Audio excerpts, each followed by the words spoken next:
Phoenix Rising by Michael Anastas. Back on Earth, Ash's luck was beginning to run out. Blastoise, Venusaur, and Pidgeot were unable to do even a little damage to Leviathan. Charizard, his most powerful Pokemon, remained on his belt, completely useless.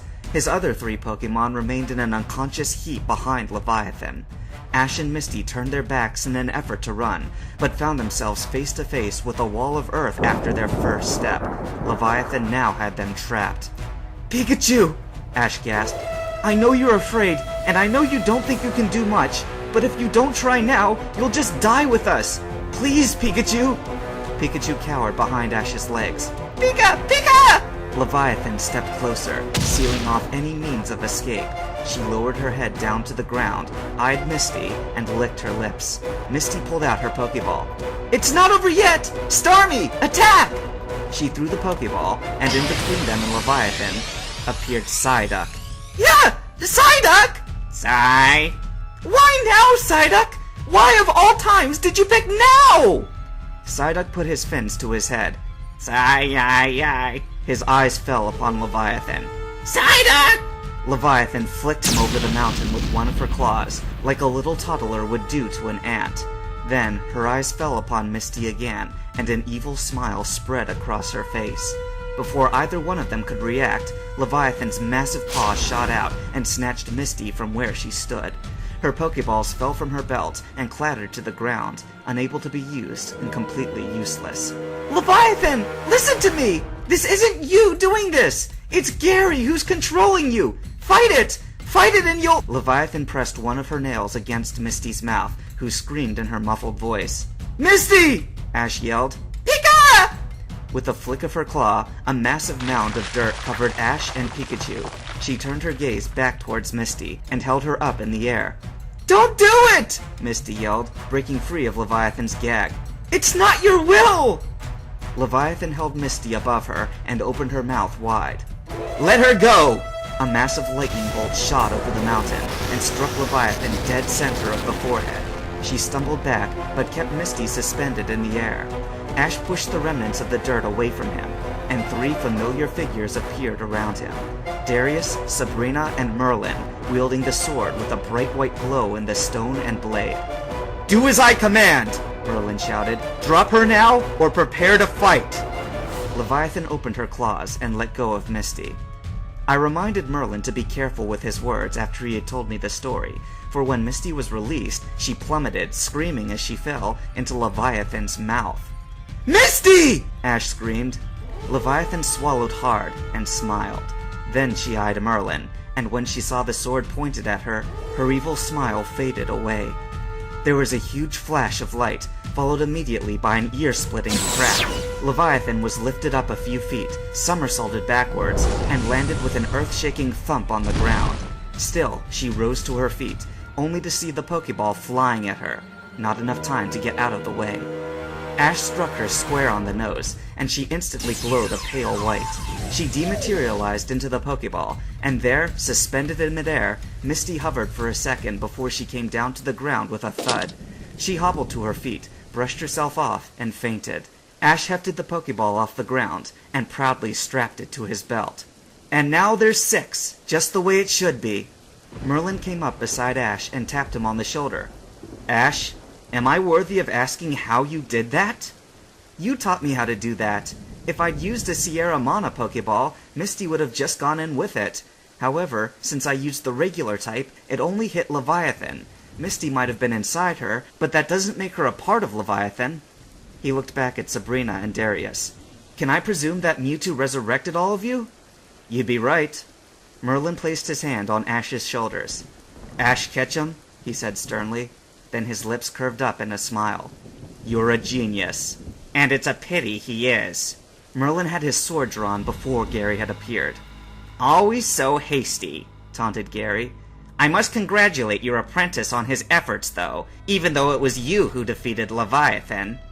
"Hello, Gary," muttered Ash as he took a Pokeball from his belt. "Here, I've got something for you. I simply come with a message." Ash threw the Pokeball, and Leviathan appeared between them.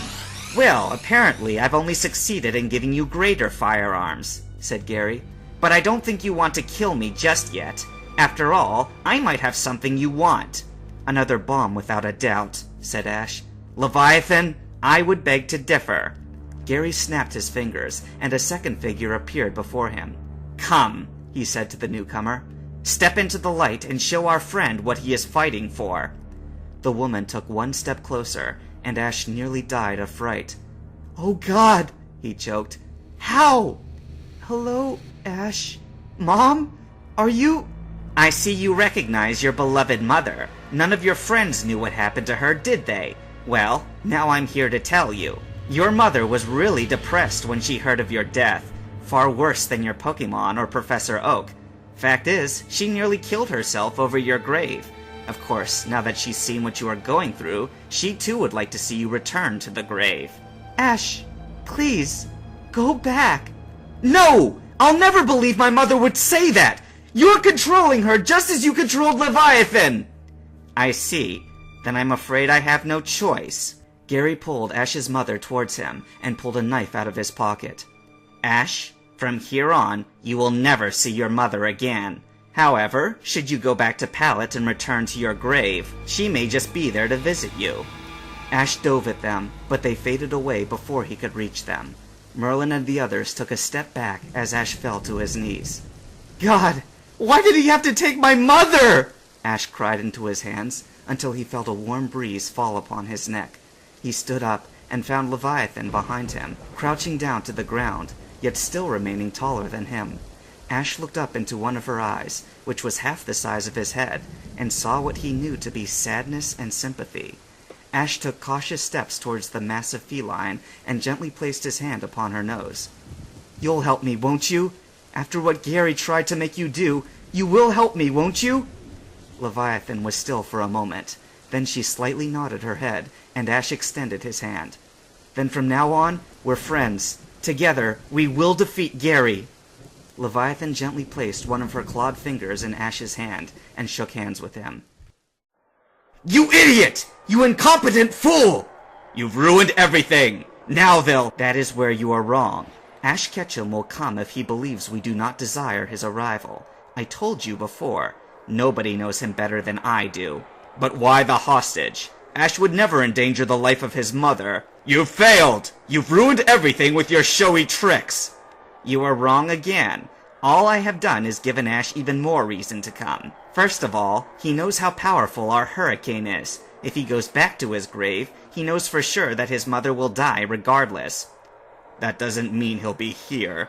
Secondly, I told Ash that either way, he will never see his mother again. Of course, Ash won't live with that. No matter what his mind tells him, his decision will be to try. You seem to be sure of this, boy. I told you before, I was his longtime rival. I've battled him many times before, and I know exactly what kind of a man he is. I've battled one-on-one, fought with teams. I even battled beside him when your Mew3 attacked Saffron. Don't make me laugh. What do you mean? You knew what would happen. You didn't fight Mew3 beside Ash. But it was your actions that prevented further aid from the others. You've wanted Ash dead ever since he proved to be far better than you. Not even. You wanted him dead when he became a somebody. Ever since Ash's first badge victory, you've done your best to make Ash Ketchum a loser. Well, we've granted your request twice already.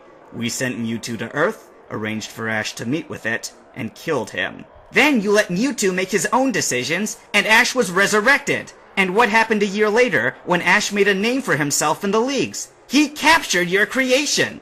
And then you came back to our temple and pleaded again for us to murder Ash Ketchum. So we sent our Mewtwo copy, Mew3, down to the world. Thousands of people perished by his hand. Thousands of trainers, all in higher ranks than yourself. The actions of Mewtwo and Merlin Durai were out of our control. And now what? You have come to our temple with a torch, threatening to set it ablaze. Have you not learned anything? You've given your fame, fortune, honor, and pride for our services.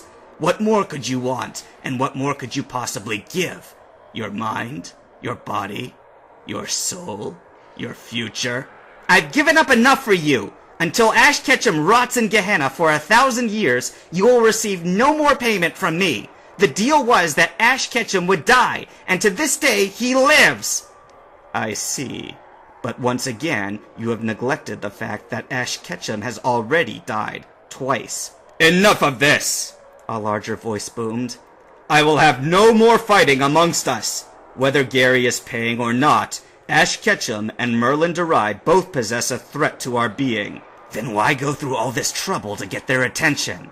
They would hunt us down sooner or later. We should dispose of them immediately, while our strength is at its peak. We have an agreement. Gary is to bring Ash Ketchum to this facility, where he shall be disposed of in any way he desires. As payment, he will deliver Merlin Durai, a price so vast that I believe we may give back what was taken from him before. That was the deal. Of course, you will have to return the powers of Gehenna. I'll give them back when I'm done with them. You have my word.